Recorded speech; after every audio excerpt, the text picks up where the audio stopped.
New coach Gary Kirsten, what are your thoughts? Yeah, fantastic. I think it's exciting times. I think a lot of us were hoping for Gary to take over. We respect, obviously what he's done with India, and hopefully he can do the same with us.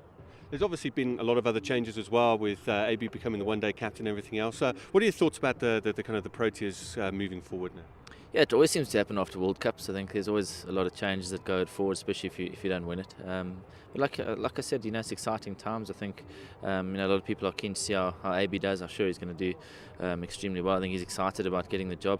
So it's a combination of a whole lot of new guys coming together. It might just take a little while, but I think the guys are experienced enough and done it enough to gel pretty quickly and find their feet and know where we're going.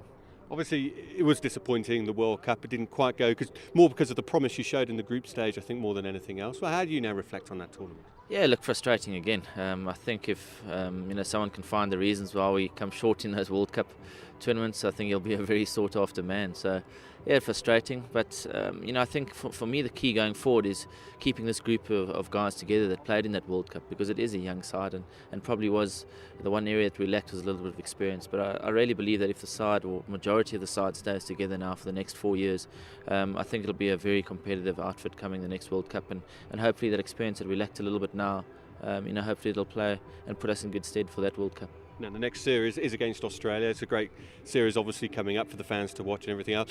What are your thoughts on that? Where do you think that's going to be? And because it's a hell of a challenge, isn't it, for the kind of new coaching team that's come in? It is. Playing against Australia itself is always a tough challenge.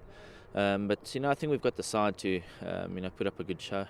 We've had some good results against them of late, and like I said, exciting times with new guys. They'll be a little bit wary, because obviously not knowing a lot of the setup and how we're going to play and go forward in that. So I think it's going to be a fantastic series, and it's always good cricket between the two countries, and I'm sure it'll be no different this time. And just finally, you've obviously seen so many kind of coaching changes and personnel changes over the years, but are you personally still very excited by this whole thing? Because you obviously played with Gary back in the day, didn't you? Yeah, it is strange to see how he's gone from player to coach now, but I think I always kind of knew that he'd become a good coach just by the way that he played the game and the way he thought about his game and went about it. So, I've got a rough idea how he does things. Spoken to a few of the Indian guys that played under him, and they were very complimentary of the way he does stuff. So, I have no doubt it's going to be a very, very successful period.